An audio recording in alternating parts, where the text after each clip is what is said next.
अभी तो ये अंगड़ाई है, अभी तो ये अंगड़ाई है, अभी तो ये अंगड़ाई है। लड़ेंगे, जिद है, जिद ऐसी लगी है कि जब तक मुख्यमंत्री योगी आदित्यनाथ जी जा करके ये जमीन का पैगाम नहीं देते कि आपको जमीन कब तक देंगे, तब तक हम नहीं हटेंगे। हम यहीं पे चूल्हा जलाने वाले हैं और अब चूल्हा जलाएंगे, हम यही खाना बनाएंगे। लाठी चार्ज करना है, जितना तुम्हारे लाठी में दम है तुम लाठी चार्ज करो, हम लाठी चलते सहते रहेंगे, तुम्हारी लाठी टूट जाएगी लेकिन हम आंदोलन नहीं छोड़ेंगे। सीमा गौतम जिंदाबाद, सीमा गौतम जिंदाबाद। हम नहीं थके, लेकिन जो घी मलाई मट्ठा खाते थे ना, उनके हाथों पैरों में जंग लग गए हैं, उनके हाथ पैर फूल गए हैं। हम उनको बता देना चाहते हैं कि हम धरती का सीना चीर करके हम बीज उगाते हैं, हम उनके घरों को उनके खेतों में उनके आबाद करते हैं और हमारे बच्चे भूखे रहते हैं।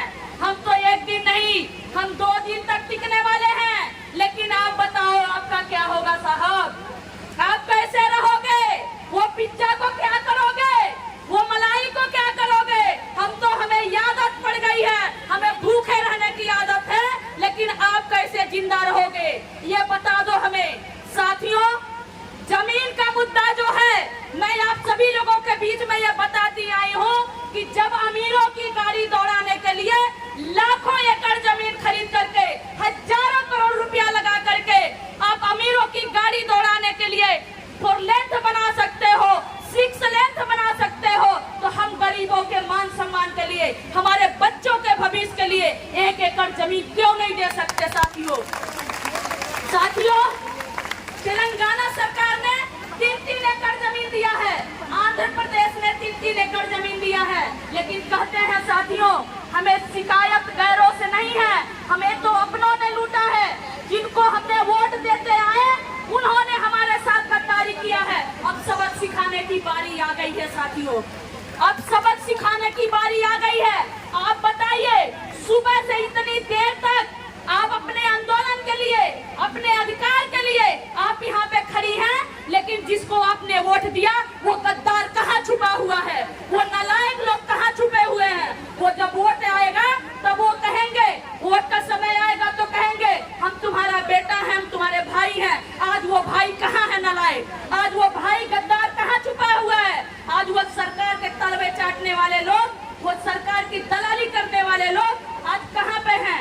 इसलिए साथियों, हम लोग घबराएंगे नहीं, हमें उठना नहीं है, हमें लड़ाई जीत रहे हैं। और मैं आपको बता दूं कि वॉलंटियर जो फ्रांस से आए हैं वो हमारे मेहमान हैं, हमारे देश के मेहमान हैं। हमारे आंदोलन से उनको कोई लेना देना नहीं है। वो हमारे महिलाओं के शक्ति देखने के लिए आए थे। 2-4 फोटो क्या ले लिए कि इनके सर में दर्द होने लगा, इनके पेट में दर्द होने लगा, इनके दांत कीड़े पड़ गए हैं, इनके हाथ में लूले लड़ने हो गए हैं कि उसको उठा लिए हैं। ये हमसे बात नहीं कर सकते, इनकी औकात नहीं है हमसे बात करने के, तो कमजोर कड़ी पे ये वार कर रहे हैं, हमारे साथियों पे वार कर रहे हैं। इसलिए साथियों, इनके हाथ में घून लग गए हैं, इनके जांघों में घून पड़ चुके हैं, ये हमसे नहीं जीत पा रहे हैं, तो हमारे अलग अलग साथियों को परेशान करने की कोशिश कर रहे हैं। इससे आप तजुर्बा लगाइए कि ये लोग हार चुके हैं। वो जो पिज्जा इनका है ना, पिज्जा बर्गर जो होता है ना, पेट में वो मांग रहा है, इनसे लिट्टी चोखा नहीं खाई जाएगी। हम उनके घर को भरते आए आज तक हम उनको घर को भरे, अब लिट्टी चोखा नहीं इनको चाहिए। पिज्जा के लिए ये हमको मारने के लिए तैयार हो रहे हैं, पिज्जा के लिए ये कह रहे हैं कि भीड़ कम होगी तो हम लाठी चार्ज करेंगे।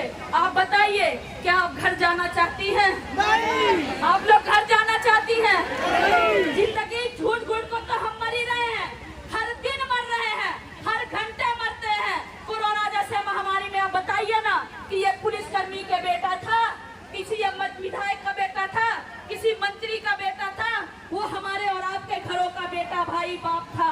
वो हमारी महिलाएं थी जो 1200-1500 किलोमीटर दौड़ पैदल चल रही थी।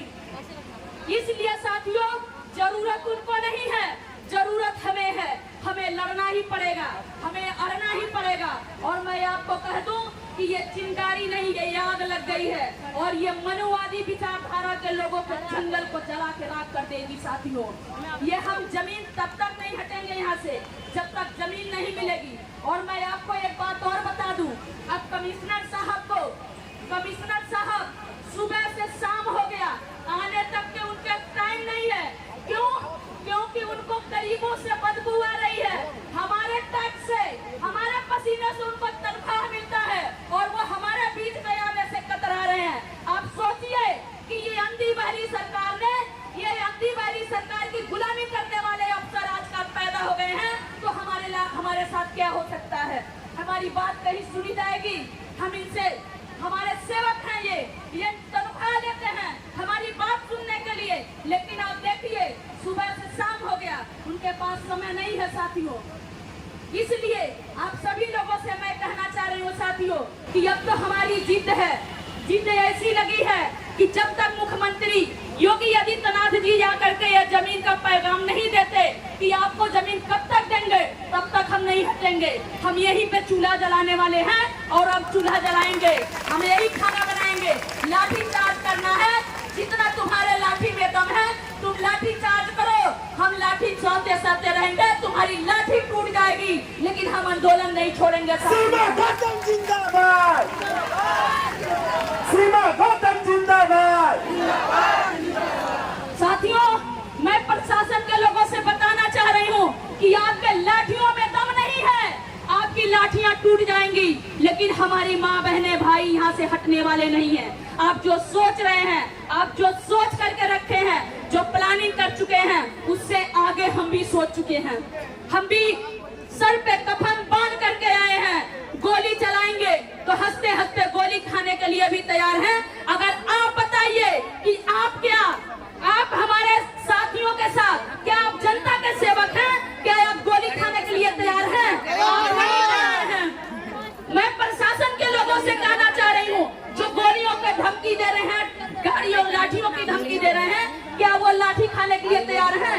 नहीं है, लेकिन हम तैयार हैं। हम उनके सामने कह रहे हैं कि अगर आप में दम है तो हमसे बात करो, हमारे घर पे वार मत करो। साथियों, अभी आपने देखा माननीय सरोज कुमार निराला जी के घर पे पुलिस जाकर के बात कर रही है, महिलाओं को फोन छीन लिया, वहाँ भद्रता कर रही है। एक तरह से तो पुलिस कहूँ, अभी तक तो मेरे दिल में, दिमाग में एक इज्जत बनी है, लेकिन मैं क्या समझूं, वो पुलिस के वर्दी में वो गुंडे थे या कौन लोग थे जो हमारे घर पे हमारे माँ बहनों के साथ जाकर के हमारा फोन छीने हैं? ये कौन लोग थे? उस पर प्रशासन को कार्रवाई करना होगा, क्योंकि अगर उनको दुश्मनी है तो वो हमसे लड़े, हम उनके सामने हैं। वो गोलियां चलाना चाहते हैं, हमारा सीना आगे है, वो लाठियां चलाना चाहते हैं, हम उनके सामने हैं, लेकिन हमारे घर पे उनका कोई औकात नहीं है, उनके बाप की बपौती नहीं है वो घर, वो हमारे खून पसीने का घर है, हमने खून पसीने से वो घर बनाया है, उनके बाप की बपौती नहीं है। आपको जो बात करना है वो हमसे करो। साथियों, आप सभी लोगों से निवेदन है कि आप हटिएगा नहीं। क्या आप जमीन लेंगे?